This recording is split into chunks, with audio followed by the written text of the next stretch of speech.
and not have no love. And what woman wants to be at home with the kids all day doing the home? No, you're not letting me talk. What woman wants to stay at home? That's number one. This ain't your show. You're right. You know what? You're completely right. I don't want to be on shit. Y'all don't respect women. Y'all don't fuck me. Yeah, you can go ahead and walk off. You gotta understand the placement here and the way things work. Okay, you look like Cisco. Anyway. And I still get good men. You ain't a good man, and I got some oil for the boss friend back with me. Okay. All I can think of is a thong song right now as you speak. Every time I want to be roasted too with the thong. Like, that's all I hear, bro. You left him out. Like, how did she get triggered if this one was talking? That makes no sense. I don't know, bro. Yeah, bro. She's. What was your name again? Cisco. My name's Andrew. Zeke? Andrew Tate. Friends. Okay. More space. Yeah, well, that's fine. Yeah. Cisco and the Oompa Loompa. You guys don't know that girl? More room at the table, thank God. You know what's really shocking though? What? You two were talking and she randomly got angry at what? I've never seen that where it's like. Remember how she said she had trauma? Oh, she said the word trauma? She was in an 8-year relationship. Yeah, she said that she had trauma to deal with or whatever. Yeah. There you go. I think with just relationships in general though, you grow apart, you try to like bring each other back together, and then sometimes it just doesn't work out. Things happen, but your man went to war. You got to give him some I know. Yeah, no, I think that's real shit. Like I said, like women will end relationships because they're not happy. Yeah. Men will stay in a relationship they hate because, you know what I mean? Like women feel like I need to be happy at all times, right? Like there's a saying, women will destroy a family for their happiness versus a man will destroy his happiness for his family. Yeah. Like men are far more likely to stay in a relationship that they dislike over women, and that's fine. I agree. We live in this world now where like women feel like they should have a fairy tale ending and they should always be in love and they should always be feeling something, and they're okay with ending a relationship if they don't feel a certain thing, which is fine. That's cool, but I do think it's also important to understand that like when you become single and you go out there, as you're kind of seeing now, the dating marketplace is very difficult. But to go back out. What's sad is that you're dating now and it's going to be almost impossible. Also, your dude went to war. He's not going to be the same person he was 20 years ago. So I know you know that, but it's fucked up because you left his ass. I mean, bro, Well, he asked for the divorce and I gave it to him. I filed. But why did he ask? Because she was being difficult. Yeah, she's being difficult. Yeah. Difficult, bro. Wait, he asked for the divorce? He didn't say that. How did he word that exactly? He said, "I want a divorce." That's hard. Yeah, he asked for the divorce because I wasn't being like. Did he shout at you? So I was like, I want to like become best friends again. Let's like work on our relationship. Because we used to just have sex and make up sex and then just right back to life. You know what I mean? And it was just like we're having the same problems. I'm like, let's work on our relationship. Let's do this, and that. And then he was just like, yeah. I've never heard a story like that. He asked for the divorce, but it was actually your idea. Well, I filed. No, he asked for the divorce and I filed. I was like, don't. Do you think he was bluffing or? Oh yeah, for sure. But like, he kind of would go down that road when we would have an argument. He was a bulldozer for sure. Like my emotions meant nothing. Did he ever hit you? Oh God, no. I used to be a probation officer. I would have fucking shot that motherfucker. Okay. Yeah, I mean, like I said, you're I think with women, used to be. I'm not. Women are more concerned now with like being happy in a relationship versus like fulfilling, which is fine. Like I've just realized that this is like kind of a new thing, that like modern women like of this generation are more concerned with their overall happiness versus like being in a relationship long term.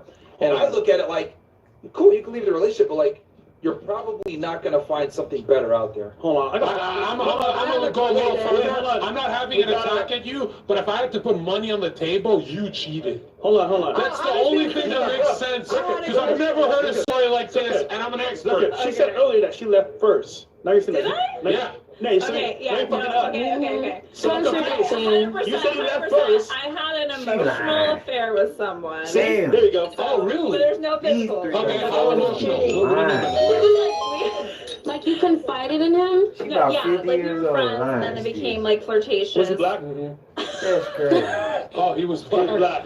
And You're a probation officer, how could you? Not a black guy. And then I was honest with my ex, and my ex actually laughed at me about it.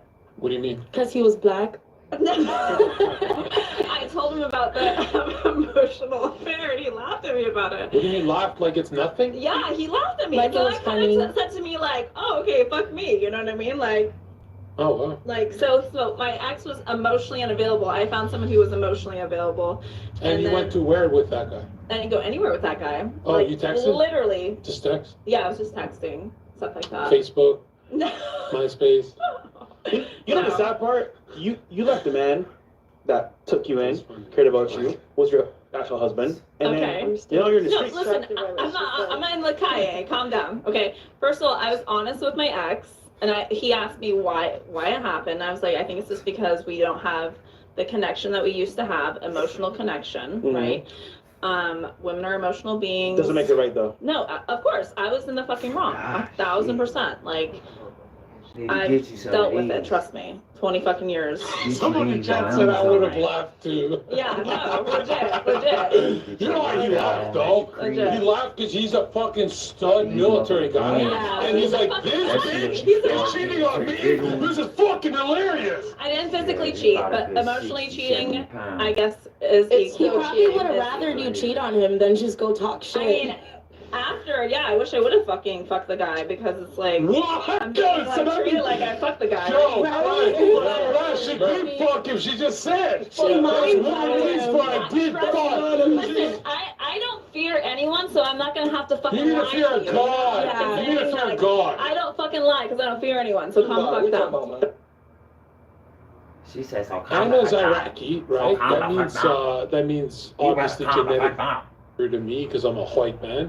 But check this out: she's not like the Americans, she'd be the least likely to call the police. True or false?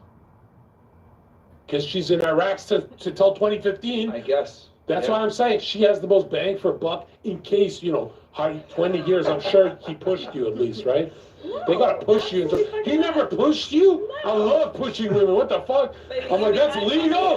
Woo, bitch! I'll shoot you in the kneecap, baby. I'll shoot you in the fucking kneecap. Okay, well, I'm just saying, if you want some real game, go for that Iraqi here, because if anything goes wrong, she's not gonna do a false allegation. We don't know how American she is.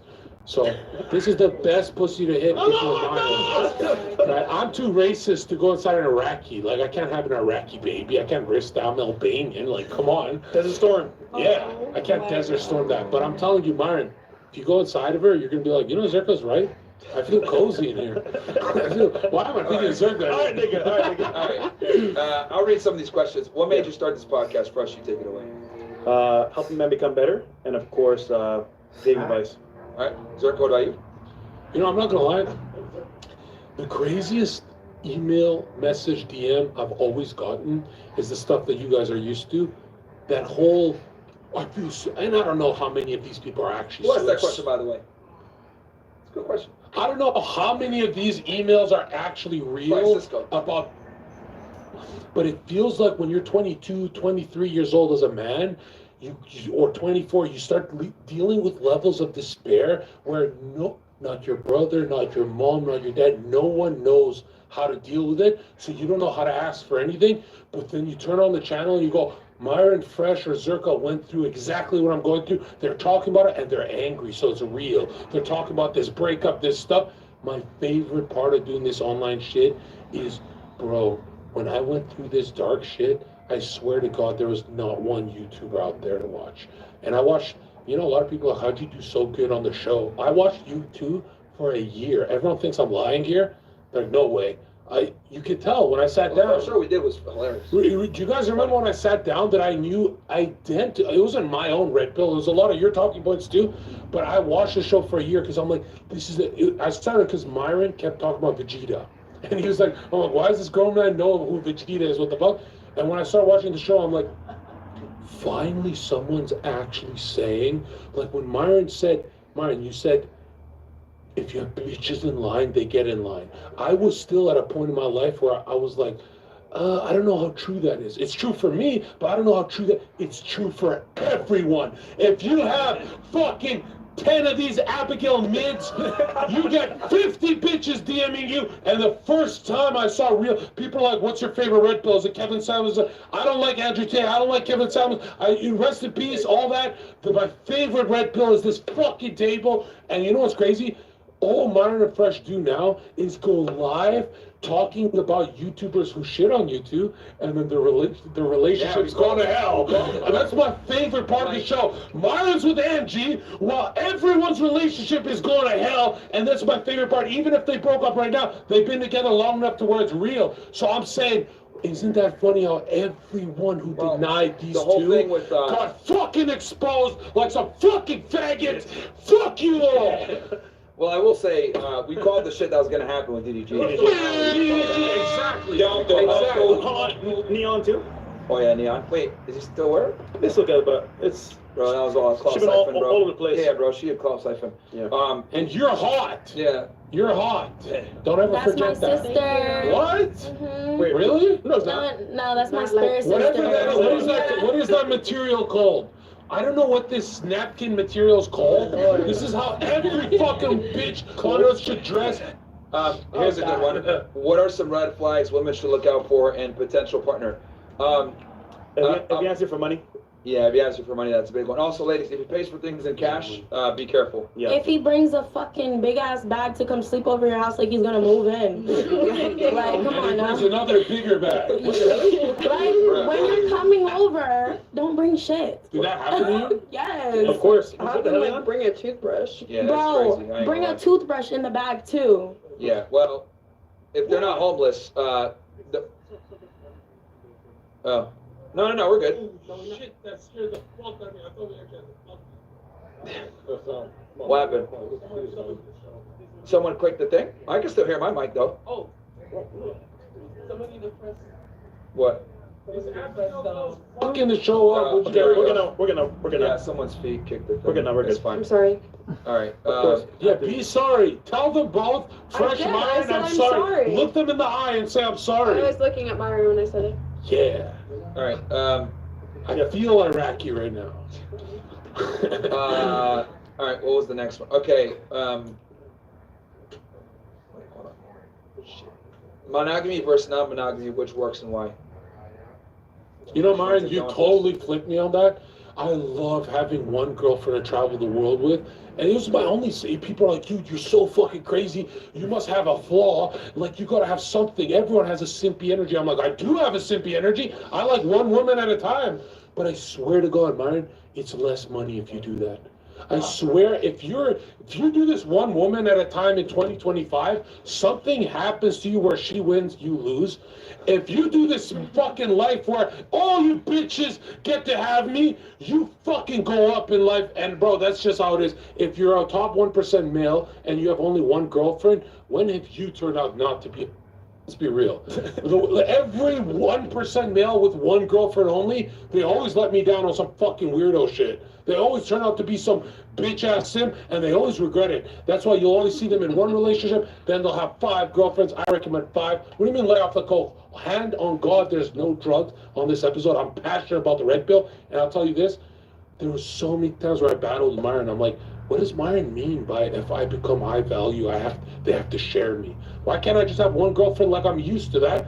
And then I realized, wait a minute, you can't do that because if you fuck that up, you're devastated. You know, it's the worst life you could live where she gets the high value male. Why did you even become high value in the first place? Right? Fresh, did you do one girlfriend at a time like we did when we were fucking broke? No.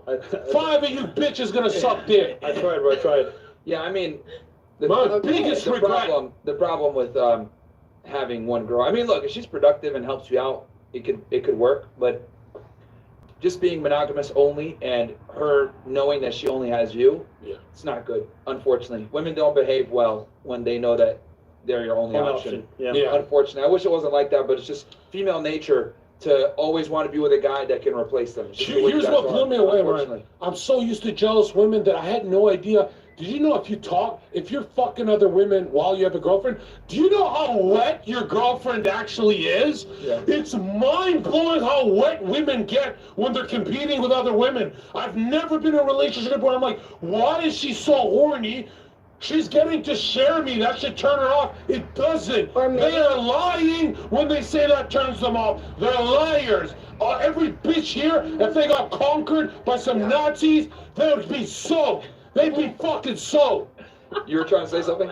Yeah, I said maybe she's like actually orgasming because you're getting more experience. She's not orgasming. I'm not that good. What are you talking about? You know? Like I'm confused. She's orgasming. getting wetter because like you're learning more because you're with more. No, she's getting wetter because I'm fucking with you. That's the problem. women love to look you in the eyes and say, I'll ditch you if you go with other women. And I'm like, really? Really? I'm a top 1% male? Who the fuck are you replacing? You're gonna replace me? I'm gonna take you to Iraq, you stupid bitch. I have a comment to add on that also. I feel like maybe like I feel like some women just don't even know until they're in a room with their man and another woman that it's actually attractive, and it turns them on to see their man interact with another woman. Like some women love to jump the gate and say that they're not like bisexual or they don't like women until they actually are in a room with a woman that they're attracted to. Yeah, all women are bisexual. I swear to God, all women on earth are bisexual. Not in history. Right. I'm just saying in 2025, all women are, like, if you put Jessica Alba in this room and say these bitches gotta kiss her, they're not frowning. These women are not gonna frown, I'm telling you. I don't think they're bisexual, but I will say that I think all women are keenly aware of like other women's like attractiveness to a degree. Okay, I'll say it like this. Yeah, I don't think they like some girls actually. Some women do like other girls. They get turned on by their boyfriend kissing another woman. This is the only. You know what's funny, Martin? No one tells me about this red pill because chat doesn't live that life. It takes a very small percentage of society that have felt that. But the biggest red pill is when you find out that good girl, that good Christian girl gets turned on because you had a woman on the side. This is the most mind-blowing, I don't even want a one-on-one with you anymore because that turns you on and you're lying to me for 10 years that it doesn't? Why the fuck are you lying to me? Controversial here. So like, this is what I realized about women, right? So like, their psychology is wired in a way where the things that arouse them, right, that sexually turns them on, are not the things that are good for long-term relationships, right? So the guys that are dickheads, treat them bad, speak to them in a certain way, you know, have a superiority complex, etc., that degrade them, though these are traits that make them aroused because women are attracted to men that are superior to them. These are not traits for long-term commitment. So it's very difficult to find that both these traits where a good boyfriend has, you know, long-term relationship potential while simultaneously being arousing. Very difficult to find that in one guy. Now, if you do find it in one guy, guess what? He's going to want something back in return, which is why, like, you know, I tell girls all the time that have money and status, whatever, like you, for example, right? Like you have some money, whatever, attractive for a lot of guys would find that attractive. The problem for you is because you make money and you have status, you're going to have high standards. The men that rise at that level are not going to wife up a girl that does certain professions because once you reach that level as a guy, your image matters. Yeah. If you date a girl that does OnlyFans, or you date a girl that does some type of work that can embarrass you and hurt your reputation, you just won't wipe that girl up. So it's very difficult to find that guy. But what ends up happening most of the time is guys lean to one way. Really nice guy, cute, maybe attractive, but he's boring as fuck. Or another guy, super hot, attractive, bad boy, but terrible long-term boyfriend. So women find themselves in a very weird spot because the things that arouse them are not good for them long-term a lot of the times. So you look at someone like Future, right? He gets all these girls, gets them pregnant, whatever. Girl thought that they could change it, but they couldn't. And then they end up going with a nicer guy down the road. Who's Sierra's boyfriend? Russell, whatever the fuck. Wilson, right? So she had the bad boy in her peak years, and then she goes and gets Russell Wilson as she ages because she knows, damn, okay, this is not good for me. She wisened up, right? And now she got a nicer guy. Yeah. But the problem is that when she's experienced that bad boy, that never leaves. That excitement, you can't replace that, right? So she's always going to think of that. That's why, you know, the higher girl's body count, the worse it is, because she has more frames of reference, memories to go back to. Yeah. So yeah, this is why for so long arranged marriages were a thing with women, because if we leave a woman to her own devices, what does she do? She picks the bad boy, fucks her life up, and then later on she might wisen up. If she's smart, she might wisen up. This is why the dad was so important to be like, no, bitch, you're not going to go with this fucking bad guy. He's bad boy. He's a loser. I'm gonna put you in with this guy. He's boring. He's an engineer. He wears his pants straight up, but guess what? I know he's going to be a good boyfriend for you and a good husband for you long term. Yes. Yeah, because the dad has a vested interest in your relationship working because he doesn't want to keep paying the bill for you. Yeah. So that's why arranged marriages were a thing, because women tend to, when they're at their hottest, when they're at their peak, they pick the worst guys. Yeah. It's not until they get older and get wiser that they pick the better guy, but it might be too late at that point. Also, to your point, if a girl's dating a bad boy and then moves on to the good guy, if he fucks up in any form or fashion or turns her off, guess where she's going next? to the old bad boy. Yeah. So it's kind of like I that don't even know experience what you never happened forgets. to my If you can't match that, you're fucked. Make sure and you're this doing is your kind of deep workout down why though. men value virgins. It's not that we value virgins because like they're stupid or whatever. It's because when she's the only person that dealt with you, she doesn't have a frame of reference on other men. Yeah. So the more men a woman has, the more different frames of references, the more she could be, I'm not happy with this. Because the reason why divorce rates were low before and why women didn't initiate divorce is because they didn't have 50 bodies before. Yeah. Of 50 different men where they got different experiences, so they had no frame of reference, so they appreciated what they had. Well, like now with the internet and this whole grass is green on the other side mindset, women think that they can do better. And I think social media is really, and you said dating apps, for example, all options you have.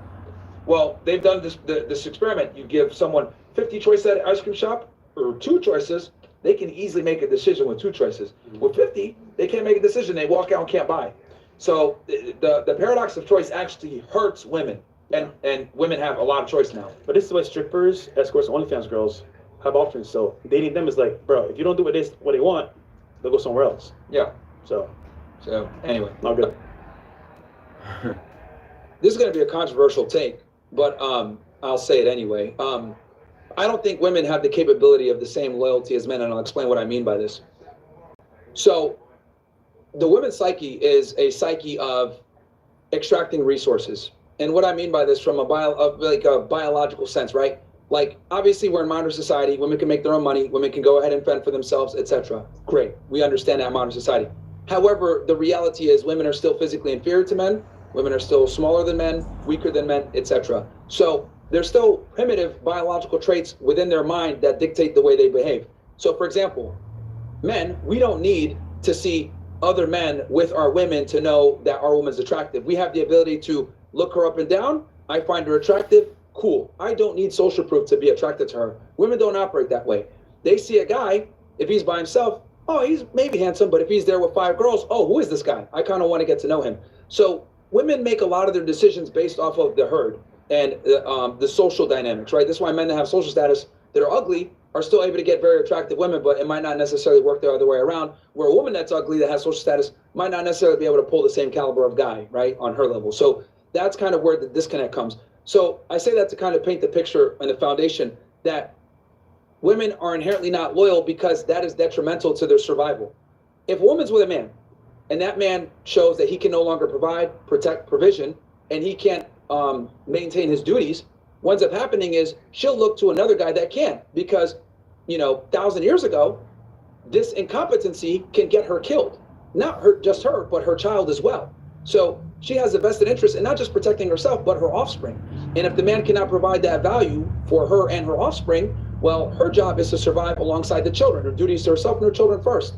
So if the man can't do his job, she leaves. This is why women initiate most breakups. This is why when women do break up with you, they feel almost no guilt, no resentment. They break up with you months in advance, right? And they find, we call it monkey branching, right, on this side of the internet. But this is how they're able to kind of get and find another guy right away. So I would argue that it behooves women to not be loyal because it is counteractive to their survival strategy. Whereas for us, men, we have the ability to not just have our beliefs, but we can fight to defend our beliefs, right? Every revolution was led by men for a reason.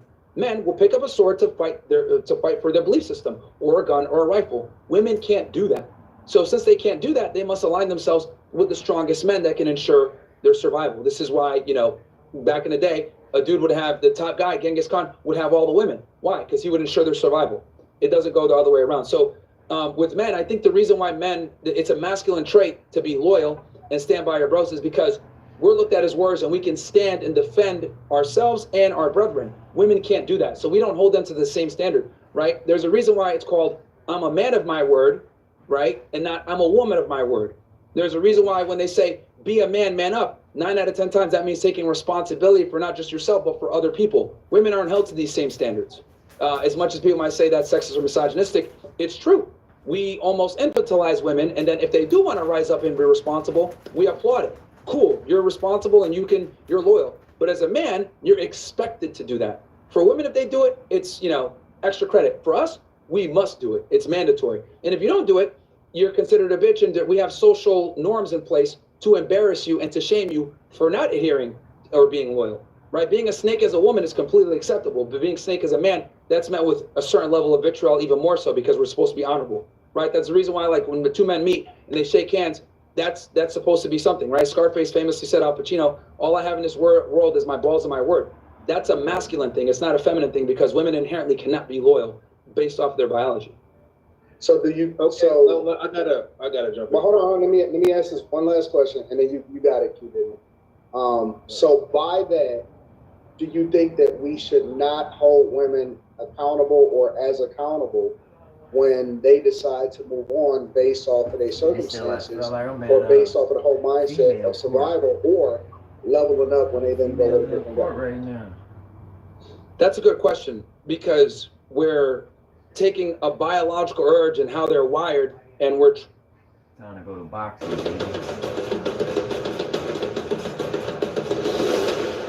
So we here with Eddie Hearn. It was a great night here in Frisco, Texas. You know, Bam's performance, obviously, we all expected that. It was beautiful the way he broke him down, let's be honest. But the biggest thing I want to talk to you about is Usyk. Usyk, Bam, it's like... Yeah, phenomenal fighters. To be honest, even Shakur last week, like, I watch boxing every week live, 6 foot from the ring. Like, you don't see fighters like that very often. And I thought it was just amazing to watch. You know, just the movement, the defense, the offense, and the same with Usyk as well. Just incredible. I really feel like Bam is up pound for pound 2, 3, like those kind of levels. Now, I know he's like 5 or 6 going in, but I think he's a phenomenal fighter. You're not watching any of the rounds of Manny and Barrios? No, I thought he started okay apparently, but I mean, I've just, what I'm being told is he kind of got overrun a little bit. But yeah, is it close or? Yeah, it's kind of. I've got to be honest with Point you, was like, giving him, like, we stopped watching at the 7th round, and it's like he was giving him all the 6 rounds. Like, really? Yeah, completely dominated with that. But moving forward, yeah, I didn't want to say, because obviously Jesse's friends with him, but I just don't rate Barrios. Like, I mean, you know, you had, like, obviously Boots has moved up now, but Boots was the welterweight king. Imagine what Boots would do to Mario Barrios. You know, you just saw Barrios really squeeze out a decision on that Jake Paul-Mike Tyson card against someone very average, with all due respect. So he should be really dominating Pacquiao, but I don't think he's an elite welterweight. The opportunities of Barrios, you know, just being in there, I feel like he just looks a little bit too nervous. Too embarrassed. Yeah, but you should really be walking Pacquiao down and beating him up. Look at the size of Barrios. You know, but I don't know. Like, maybe he's going to win. Is it going to the scorecards now?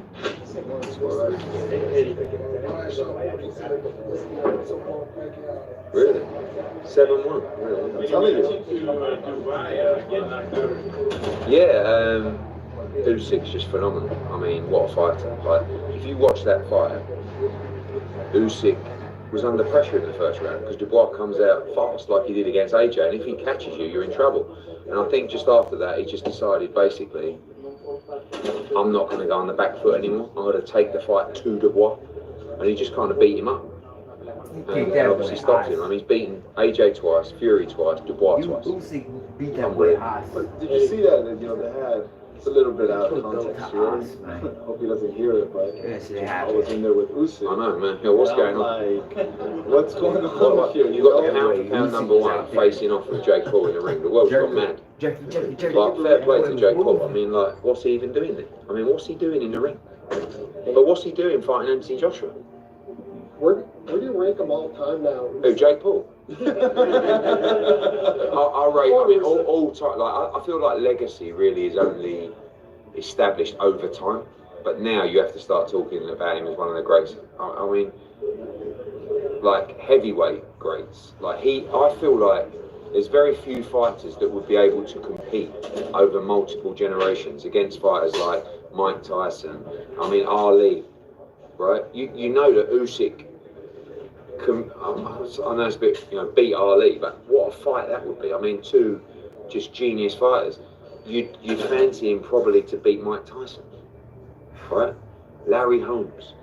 Like, you talk about great heavyweights, Joe Frazier, something like, you'd back him to beat those, yeah. And the remarkable thing is, Well, he got the he's not boxing big. style for it though, for sure. Really, he's a 200-pound guy that's kind of beefed up to hang with those bigger guys. And what he's doing is he's taking the fight to the bigger guys. That's what he's done with Dubois. He boxed off the back foot in the first round and thought, fuck this, I'm not doing this anymore. I'm going to go and beat him up. Phenomenal. Focus Tyson, no drugs.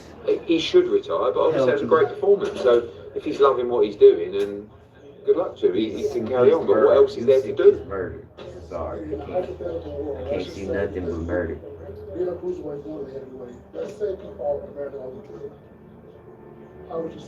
Holyfield's one of my favourite fighters, and I always said when he was cruiserweight, Usyk against Holyfield at cruiserweight would just have been. I just can't see him losing.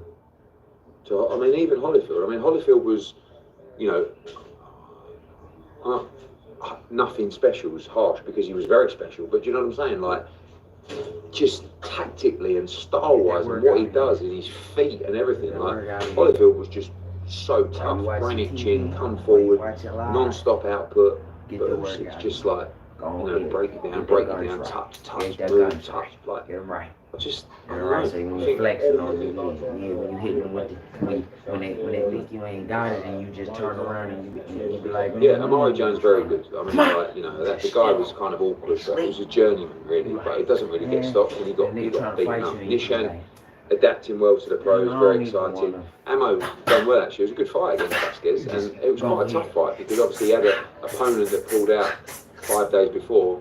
New opponent comes in undefeated.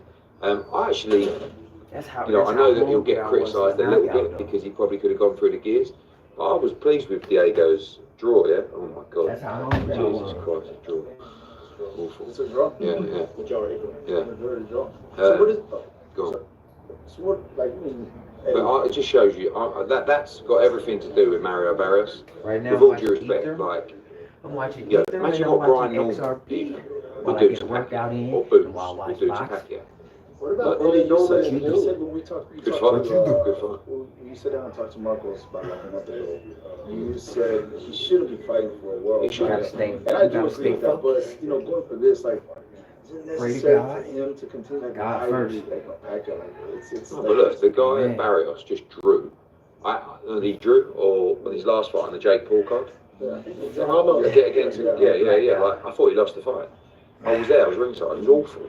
It weren't even. It's not elite. It's not world championship level.